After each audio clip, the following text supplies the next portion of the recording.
समकालीन बकरीमध्ये केलेल्या वर्णनानुसार स्वामींची उंची अंदाजे 7 ते 7.25 फूट होती. त्यांच्या पादुकांवरून आपल्याला हे सहज लक्षात येते. स्वामींची नखे कापायला येणारा न्हावी नेहमी सांगत असे की स्वामींची ही नक्की इतकी मुलायम की जणू गुलाबाच्या पाकळ्याच, ती हातानेही तुटत असत. स्वामींची पावले लोण्याहूनही मऊ, त्याच्यामध्ये हाडे आहेत की नाही हेच समजत नसे. स्वामी चिखलातून जरी चालले ना तरी त्यांचे पाय लखलखीत स्वच्छ असत.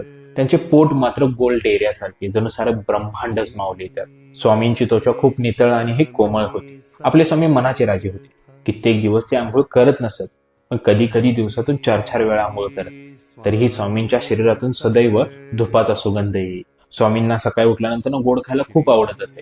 त्यामध्ये कधी खीर असे, मसाले दूध असे, तर कधी पनीर असत. स्वामींची जेवणाची ही तऱ्हा तर खूप निराळीच होती. स्वामी कित्येक दिवस, कित्येक महिने हे जेवत नसत, अगदी पाणी सुद्धा घेत नसत. पण कधी कधी त्यांना इतकी भूक लागली की ही एका दिवशी ते शेकडो भाकऱ्या खात. सकाळपासून ते संध्याकाळपर्यंत 10-12 बायका फक्त चुलीसमोर भाकऱ्या करायला बसत. कधी कधी स्वामी कोणाच्या दारासमोर उभे राहून जेवण घाल ग माई असं म्हणत, पण घरच्या बाईने वाढलेलं जेवण तिथेच गाईला घालत. स्वामी बाहेरचं जेवायला बसत त्यावेळी त्यांच्या ताटात गाई कुत्री येऊन जेवत. स्वामीही त्यांना प्रेमाने घास पुरवत. असे होते आपले स्वामी. गोपाळकृष्ण बुवा केळकर हे स्वामींचे समकालीन. त्यांनी स्वामींना याची देही याची डोळा पाहिलेला आहे आणि स्वामींवरती त्यांनी बरंचसं लिखाण देखील करून ठेवलेलं आहे. स्वामींचा बराचसा दिनक्रम त्यांनी ही लिखाण करून ठेवलेला आहे, तो आपण पुढच्या व्हिडिओमध्ये पाहूयात. तोपर्यंत हा व्हिडिओ अनेक स्वामी भक्तांपर्यंत शेअर करा, जेणेकरून त्यांनाही कळू दे की आपले स्वामी कसे होते. श्री स्वामी समर्थ. जय शंकर.